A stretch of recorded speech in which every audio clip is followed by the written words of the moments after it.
coming to the City on the Move, we're doing Let's Walk About It. So the weather is getting cooler. So, and we're getting close to the holiday season. And a lot of times when we get close to that holiday season, people are going to parties, the kids are out of school, and working out becomes, at the bottom of the list. So we're hoping that if we can teach you the wonderful benefits of just walking, even if you're walking with your kids or your dog or any kind of walking, we just want you to get moving. So we're hoping that by giving you this information about walking, maybe you can fit this in your schedule if you can't do some of the other things. Today we have with us to speak is Miss Lynn Gunther, and she'll come in and tell you about herself. She is an actual race walker, so she's going to tell us about all the different types of walking, the safety things that you need to keep in mind about walking. So she's got a lot of stuff to share with us today. She's very knowledgeable. I told someone before, I said, you know what, I could tell you about walking, but my telling you about it would be like seeing your family doctor. I said, so I got you a specialist today. So here's Miss Lynn. Good morning, ladies and gents. How are y'all today? Okay. Well, first of all, I'm going to give you just a little bit of an overview how it all started, my whole walking career.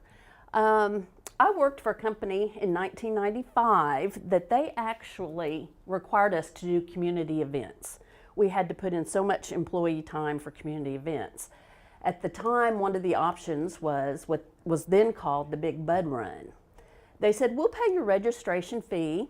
You put on a t-shirt that says the company name on it, thereby getting us out there amongst the public.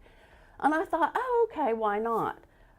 Okay, I was 35 years old at the time. I had ran track when I was in high school. I had not done a lick of exercise since I was 18 years old. Didn't know anything about walking, running, other than just the general knowledge.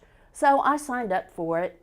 Little did I know it was a 10K, and I don't know if y'all are familiar with the distances. That's 6.2 miles.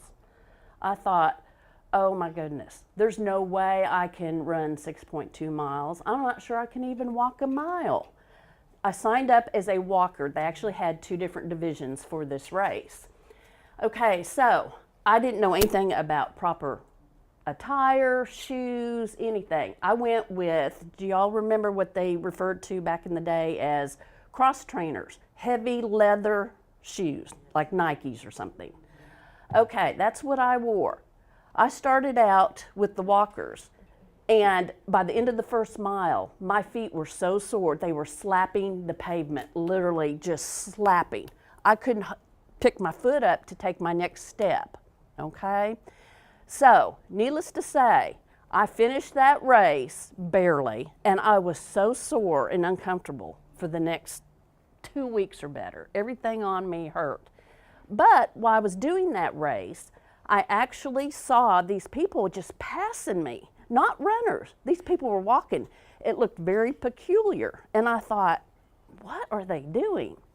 And I thought, look how fast they're going. Well, that did it for me. I found out I was disqualified from the race because they actually brought certified race walking national judges from St. Louis down, okay?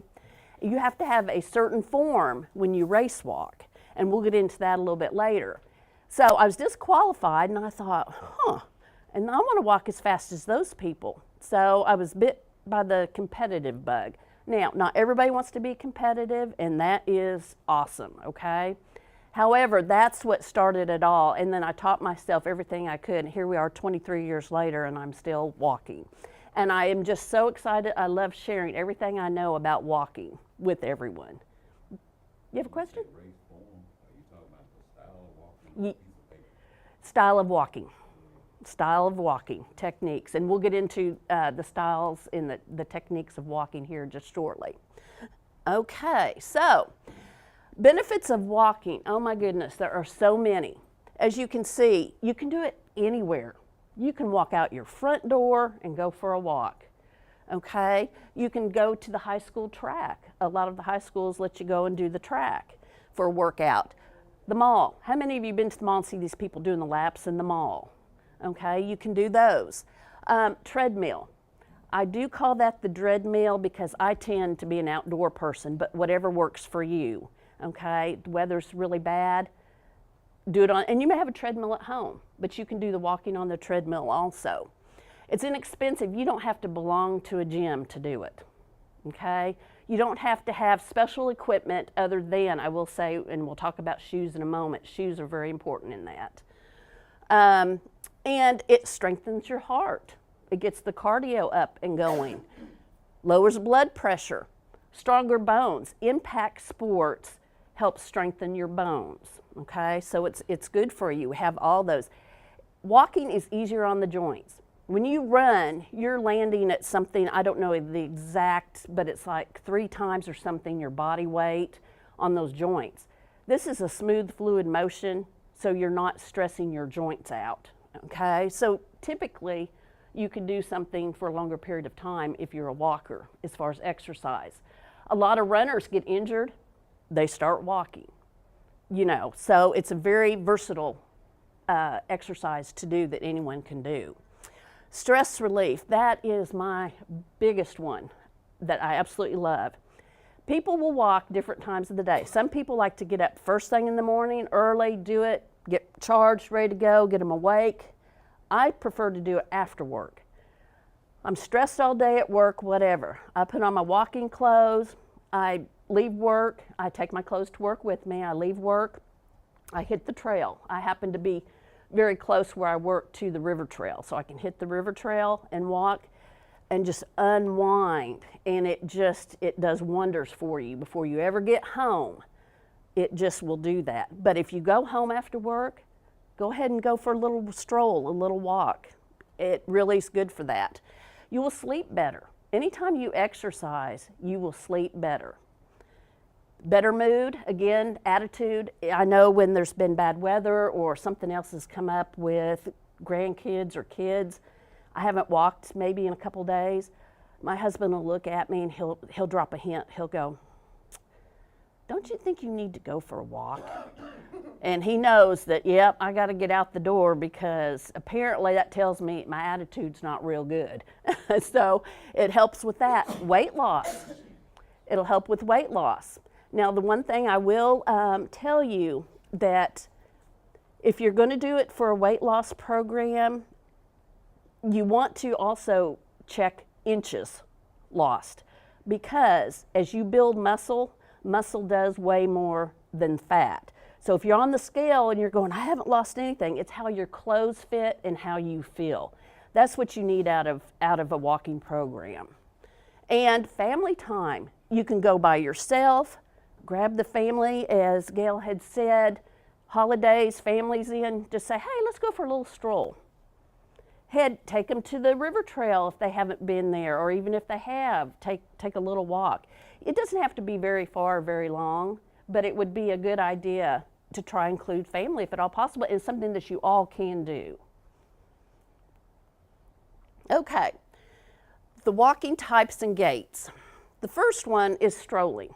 That is what you're doing, maybe you're sightseeing or you're just out, you know, for a walk in the park, you're taking it easy, you know, you're just kind of walking along, whatever. You're typically going to walk a mile in 18 to 30 minutes, anywhere in that range. The next type you have is going to be your power walking, or it's also known as speed walking, and that's a good exercise form. And sometimes I train doing that, sometimes I train doing the race walk. What you're going to do is you're going to pick the arms up, okay? 90-degree angle, shoulders down. You want this part of your body over the waist, okay? And you're just going to pick the arms up and you're going to swing them nice and easy and level, okay? And this is power walking, and then you can pick up your pace as you go. Now, race walking, which is what I've trained to do and what I typically do. Same thing, arms are up. One foot has to be in contact with the ground at all times. The knee has to be straight until it passes under your body, okay? It takes practice to do that. But as you will see, as you're going, this is the race walk. And you can see the speed and how that does. But my foot is always in contact with the ground. What I'm doing is I'm landing on the heel, rolling to my toe and pushing with this back leg. Now, another thing with this walking types, typically what happens is when you walk or even power walk, your feet are tracking side by side like this, okay? In the race walk, you're actually tracking like this, one foot in front of the other. Your feet are not crossing, okay? Like you have an imaginary line. The inside of this foot is going to touch that line. This foot, this foot, this foot, okay? That puts you further ahead. So if there's two of us walking, someone's doing power walk, they may be able to keep up. But if you're a good race walker, I'm taking off.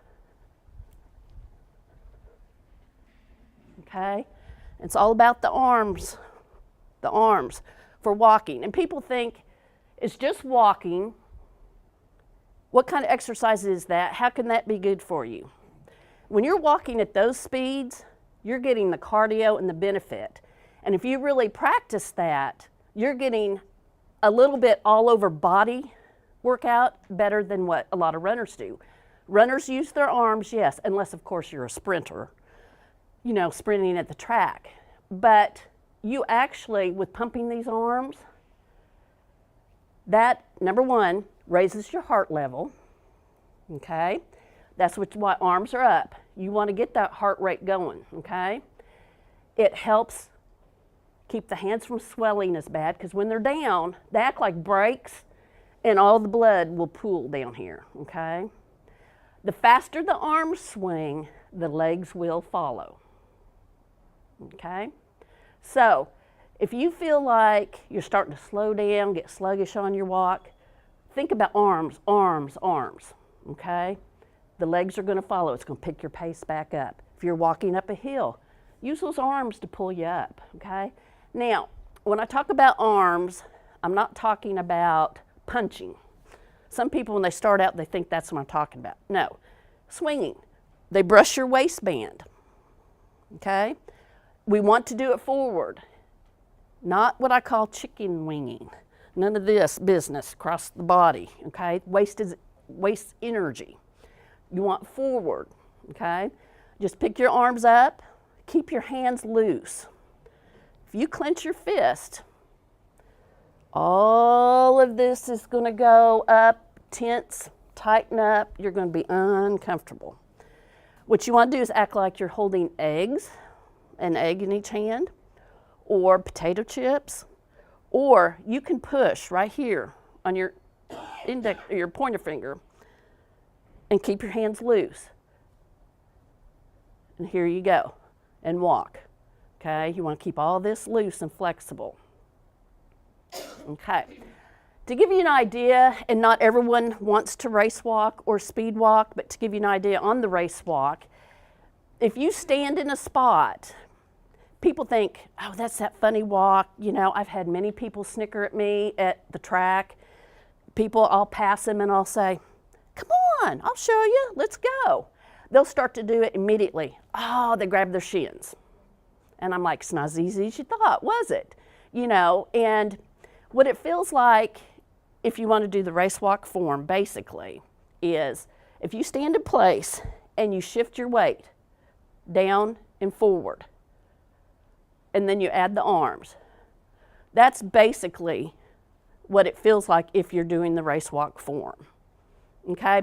The main reason for doing the race walk form is to achieve top speeds for the cardio and stuff, and I have passed many a runner at races, and I tell you what, it gets them a little agitated at you. They're like, well, I'm running and she's walking past me. It gives you a feeling of satisfaction, though, to know that. So, you know, not everybody, you know, will do that. This is a pace chart that I put up here, and that basically starts at 11 minutes and 10 seconds. If you walk 5 miles, over here, a kilometer, that's a little over half a mile. 5K is 3.1 miles. 10K, 6.2, but to give you an idea, and it goes down to 16-minute miles. So if you wanted to walk those distances, if you ever decided, hey, rather than just walk in the neighborhood, I want to go out and do, a 5K or, whatever. Or maybe do you want to sign up for the Little Rock Half Marathon or something? It tells you whatever your pace is, how long it would take you to accomplish that. This is the form. Basically, again, you see land with the heel, pushing from the toe. They got the arms going. They are crossing their body just a little bit more than they probably should, but sometimes as you get tired, you will tend to do that. Okay, some tips. Okay, before you start walking or doing any exercise, if possible, you really need to warm up for about 5 minutes. Go walk circles on your driveway or something. You warm up and then do some of these stretches. You never want to stretch cold muscles because that can open up to micro tears in the muscles and things. You also want the static stretching. You don't want bouncing, because as you bounce, that can tear muscles also. So you want to stretch and hold a pose. And I'll just go through some of these. Arms, first of all, you want to reach for the sky. You really want to just do this for a little bit, okay? Then you want to bring an arm across your body and right here with your elbow. This is stretching and opening up all the shoulder area, okay? Because in walking, you need to be using your arms. That's going to open all that up, and just hold it for, 10 or 15 seconds, okay? And then you'll switch and do the other arm, okay? Next, you'll want to do the shoulders, the windmills, these things front and back, to loosen all this up. You can do the head tilt and roll. I'm unable to do that because I've had neck surgery. Nothing to do with my walking. But anyway, you want to do that again to loosen all this upper body, because in walking, the key is so much upper body. They think it's all about just walking their legs, their feet. We need the upper body. I cannot stress that enough. You'll get the most out of your walk doing that. Okay. Now this one's kind of funny, and some people, they're like, I'm not doing that. Hip rolls. I call them hip wangers. That's my term. It's basically a hula hoop. You're just going to go and you're going to do this. Loosen up that hip area, and you can reverse it, okay? We teach this in our women run walk clinics. Men can do it. It's for anybody and everybody. You've got to loosen all this up before you start walking. I'm telling you these things so you have a successful walking program, no matter what your goal is out of it, okay? Shins, and we'll get into that in a moment. Shins are so important also. The arms and the shins. That's what that shin muscle picks that foot up every time you go take a step, okay? So what you do to warm up your shins is leave your heel on the ground, raise and lower your toe. Do heel taps, toe taps, okay, for a little while. Then switch legs, do the other, okay? That's going to warm up those shins so they get ready to lift that foot up so you can walk. My shins were not very strong. That's why when I did the first race I did, my feet were slapping the ground. That and those leather cross trainers, they were not flexible at all. So those combination of things. Your shin can fatigue real easy, so you want to warm it up. Football stretch, cross one leg over, bend at the waist, touch the toes. I can't touch my toes, but not until I've done it for a while. Basically, you're standing here like this. You guys probably played football or something, maybe did this stretch, I don't know. You ladies are probably familiar. You're just gonna lower and you wanna hold. You don't wanna bounce, you just wanna hold it. It's stretching all this hamstring and glute area back here, okay? Then you just switch legs, you'll do the same thing. Leg swings, like a ballet move. Again, it opens up the hip and pelvic area for your walking. It's just you hold on to the back of your car, trunk, chair, whatever, and you just swing your legs back and forth. And then switch.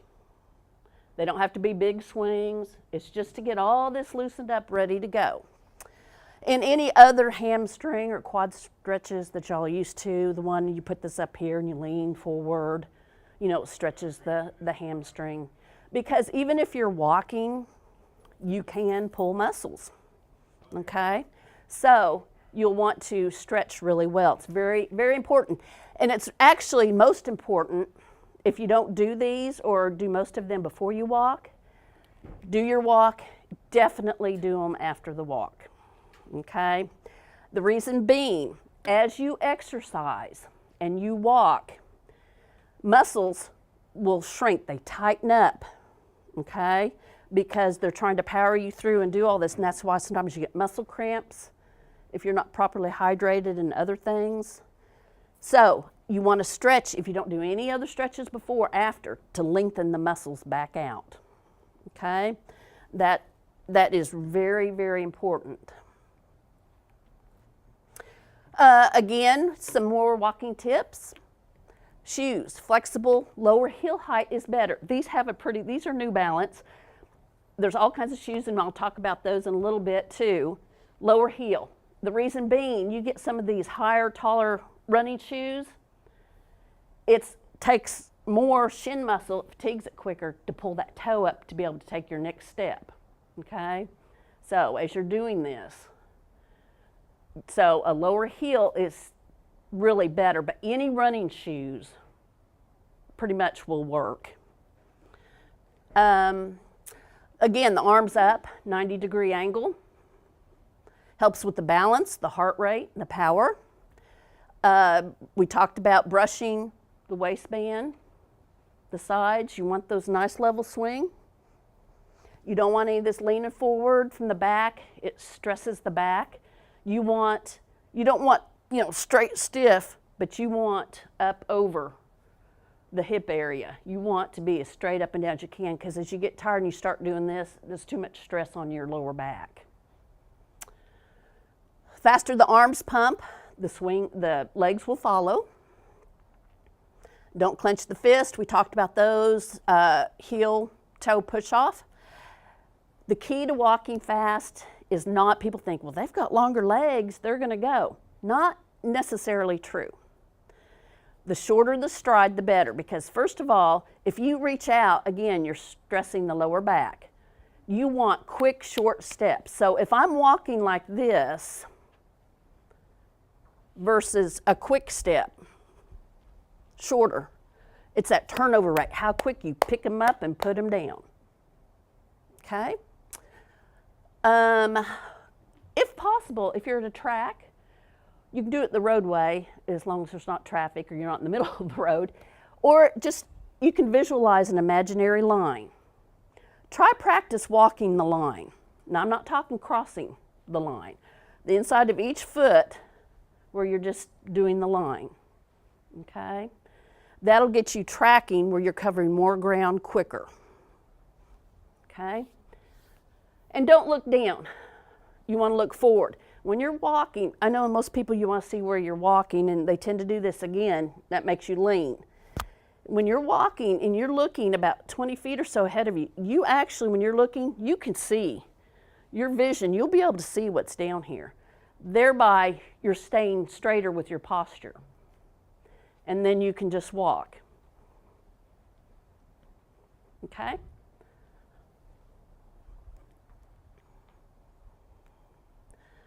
Clothing. Okay. I was going to say clothing is optional, but that might be a bad term here. The proper clothing you can wear if you're strolling or even doing some power walking. Any shorts, t-shirt, you know, pant, whatever. Jeans if you're not walking fast. It doesn't matter. You can walk in anything. But to be successful at a walking program, you want to be comfortable, okay? I recommend wicking. Like these clothes are athletic clothes, and you can get them anywhere, you know, any store carries. They don't have to be all shiny, pretty, fancy, you know, clothes, but you want something that wicks away the moisture. When I first started, I wore just regular old type gym shorts and a cotton t-shirt. Well, as you sweat and the cotton starts stretching out and gets heavy, then your body, especially if it's hot out or you get real hot, it can't cool you off anymore because you're just drenched in all that, okay? So you want wicking material. Also, I found out the hard way, especially for, well, anyone, but especially for the ladies, as you're walking and you get to walking a faster pace and stuff, you probably, if you wear shorts, want to wear compression or bike shorts under them, or else you can get chafed. You'll have parts of your legs rubbing, and that can be extremely uncomfortable. So that's a good idea to do that. And again, I'm trying to share all this knowledge with you because I've been there and experienced this stuff. Okay, socks, you want good socks. You don't want cotton socks. Again, they stretch out, ball up, and you'll be prone to blisters with those. You want some good, type athletic socks. There's numerous brands you can get pretty much anywhere. Again, a lot of them are the wicking, and they specify that they're for running or whatever, okay? But that's what you're going to want to wear. You don't want to get just your regular old cotton Hanes whatever socks, because they're going to stretch out, and it may cause the bottom of your foot to burn or get blisters or something like that. They'll ball up in your shoe, that type of thing. In sunglasses, even in winter, the sun's out, you can do a lot of damage to your eyes. I really suggest that you wear some type of sun, eye protection from the sun, from the UV rays. Even on cloudy, sometimes you can kind of get that. Whenever possible, it's a good idea to put your sunglasses on. Gloves for the winter. They have all kinds of different gloves, but you need to have something on your hands, because when it gets a little bit bitter out, cold, fingers, most people, I know, I definitely am that way. Those fingertips can go numb and just really bother you. So you want some gloves. You can take them off, put them in a pocket, anything like that. Something on your head, keep the heat in. Whether it's they have the bands the ladies put in their hairs, ball caps for men and or the women, something ear protection to put over your ears. They get cold if you pull your hair back or anything. You want to do that, and dress in layers. It may be cold when you start out. You'll be walking a few minutes, you're going to be sweating. You want to be able to shed layers, okay? So I recommend dressing in layers. Like if you have something like this on and then you have a little jacket, you can take it off, tie it around your waist. You may want to wear 2 shirts, something like that, but you really need to dress in layers whenever possible. Okay. Those shoes, comfortable, they're not good for walking. There's no support whatsoever, okay? So one word of advice is don't grab just any old tennis shoe or something you already have in your closet, if possible. You really need to go and get a good pair of shoes. That's going to be your expense if there is one, and it's going to be minimal, okay, to this whole walking program. These shoes are good. They're low profile heel, like I was talking about, and see how flexible they are for that toe off. For your walking, even strolling, you need a good flexible shoe, so that toe. Brooks is a good brand. There's all kinds of great brands out there, from Saucony, New Balance, Brooks.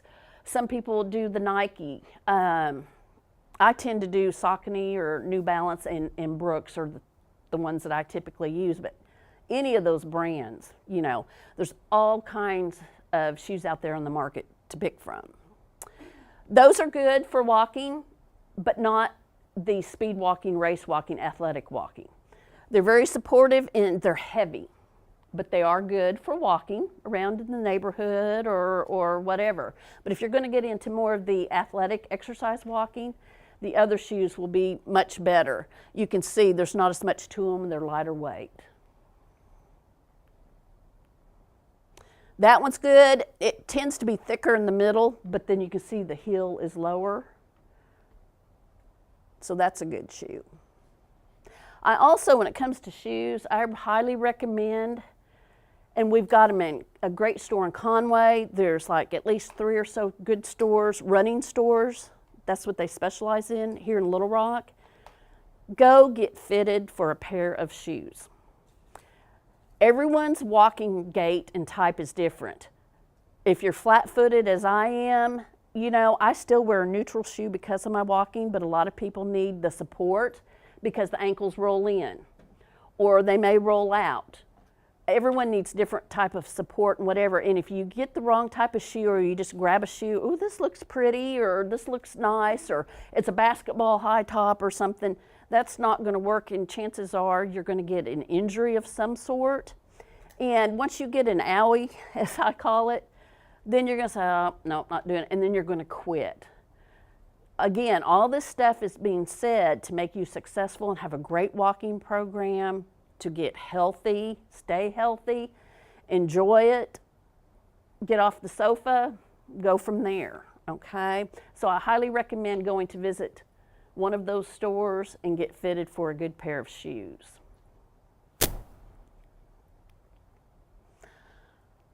Training, okay. Any time that you get off the sofa or out the door, that's better than nothing.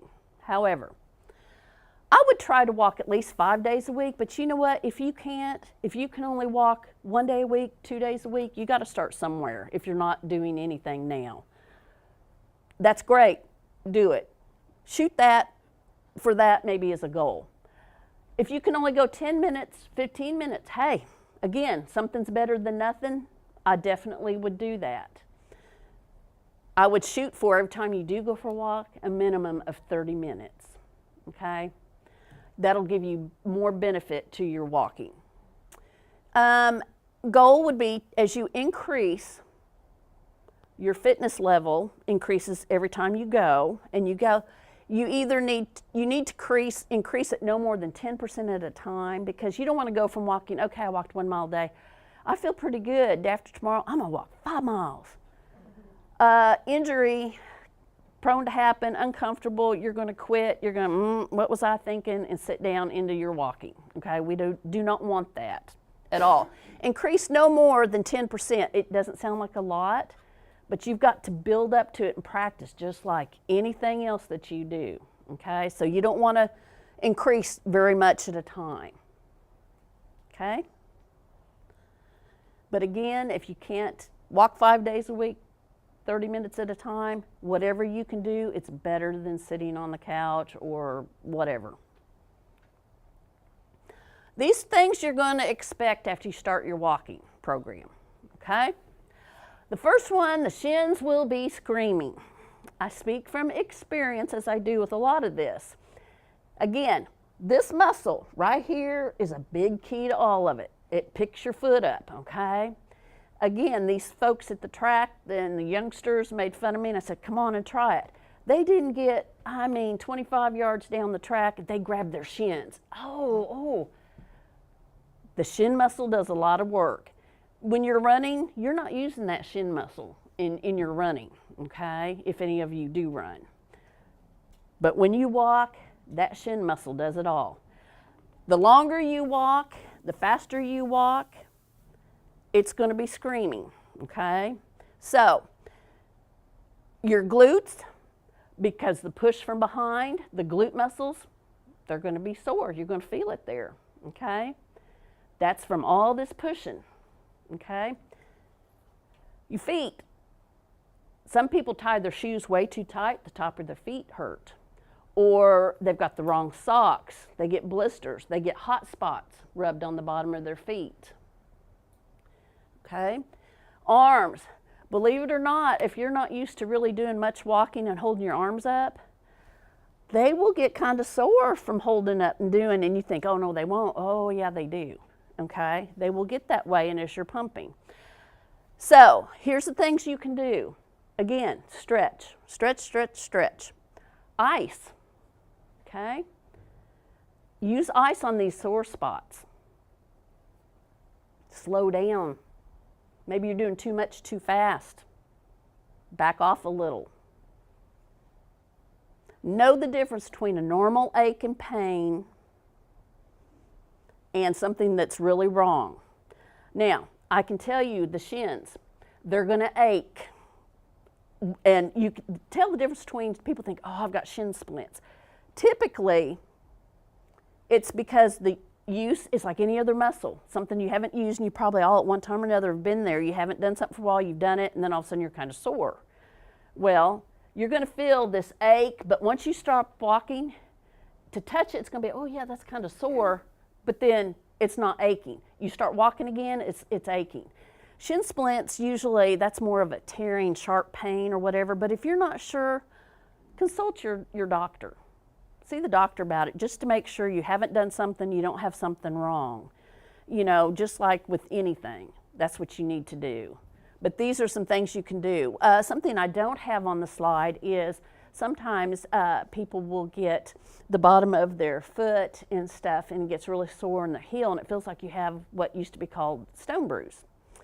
You can take like a soda drink bottle, freeze it with water, put it in the freezer, pull it out and roll your foot over the top of that, okay? That's a good way to ice it and roll your foot back and forth over the top of that. Okay, that helps a lot. Safety. Okay, carry ID. I have shoe ID, this little reflective tag. It has all my personal information on there. You can order those online and it's called shoe ID. They make them in bracelet bands, they make them in all kinds of things. But you know, if I happen to be on the trail and something happens to me and someone finds me, I want them to know who to contact, you know, something. So that's a very good thing. If you don't have that, print on a small card, a contact, you know, your name, phone number, contact, emergency contact, laminate it. You can carry it in a little pocket or they have the little pouches that you can put on to put like your phone and things in as you walk or your pocket, what, you know, whatever it may be. So you have some ID on you, okay? And I've got some pictures of some of this stuff as we go, but a cap light, matter of fact, let's see. Right there's a cap light. It fits on the bill of your baseball cap. You can flick it on, and if it's dark out at night or in the morning, it's gonna go ahead and shine out, light up your way so you can see where you're walking. It's a good thing to have. The next one, blinky lights, reflective bands, reflective vest. Strobe, they clip on, they flash. Cars, people can see you, okay? Same thing, these are just some various other blinky lights that you really need on. You need to be seen. Reflective bands. You can find these again anywhere, any of the stores will have these. Reflective gear, use the lights. Let me back up here. Carry your phone with you if at all possible. Some people like to listen to their phones, the music when they're out exercising. I do say and recommend, only put in one earbud. Do not put them both in. Only one. You want to hear what's going on around you, okay? It's very, very important to only wear one. Tell somebody you're going for a walk. Tell them where you're going. Sometimes, you know, they head out the door and if they need to get a hold of you or something happens, they have no idea where you are or where you went. Whenever possible, walk on the sidewalk, not in the road. But watch for unlevel sidewalk, broken sidewalks. I have almost bit the dirt many a time by tripping over that. So be real, real careful if you walk sidewalks. If you walk in the road, please pay attention to all signals, stop signs, traffic. I have trained with groups that have gone out early in the mornings, like on the weekends, and they'll be in downtown Little Rock or somewhere, and they think, oh, we're a big group. They just go against light, and these cars all of a sudden come to a screeching halt. We don't have the right-of-way and the traffic signals. We need to obey them. That is a huge no-no. So again, if you're out there, don't think just because you're there, they're going to stop for you, okay? So you want to be aware of that. When walking, you want to face traffic. If you're walking in the road, you want to be facing oncoming cars. You want to see what's coming at you. You don't want it sneaking up behind you, okay? So always walk on the opposite side of the road facing traffic. That's the cap light, as I call them, blinky lights. Reflective vest, that's another good thing to do. You can get those anywhere also. Put a little vest on, a little safety vest, whatever. They have all kinds, some are just reflective bands you can put on, almost like suspenders, a vest. Again, the key is to being seen. We're all about the safety here. Okay, just a little bit about myself and why walking, and I believe in walking programs. It is my passion, and I love sharing the information I've learned over the 23 years with folks. And these are just some of the things where walking has taken me. Again, not everybody has those goals or whatever, but these are things that I have done. I've completed over 23 years at least, I've actually lost track, over 225 5Ks. 7Ks, 8Ks, and some 10Ks, all those. And you can see what the distances are. I've completed 10 half marathons. Those are 13.1 miles. And 6 full marathons. That's 26.2. Okay. I have coached years back. Arkansas Arthritis Foundation had a Joints in Motion team. I coached teams for them, and we actually went to Dublin, Ireland, and Honolulu, Hawaii to do the marathons there. Leukemia Society, team in training, they were the Gateway chapter out of St. Louis. They used to have a team here. I trained them. We went to San Francisco and San Antonio, the Rock and Roll Marathon. The Arkansas Run Walk Clinic here in Arkansas, I have been a walking leader for them. I have not actually completed that with them the last year or two, but I've done it for a lot of years. I started back in 2001, helping them lead the walking division and groups. I actually trained back in 2000, and I think it was either 2000 or 2001, Dave McGovern, and he actually has a website you can go to, and he gives clinics all over the U.S. for race walking. He is a U.S. National Race Walk member, and he's actually done the Olympic trials and all of those things. And, you know, I've trained with the Little Rock Marathon group for a lot of years. Every Saturday morning, the crack of dawn. Okay, so these are things that I've done because I'm just that walking. There's so many groups about running, and the running, you know, you need to run.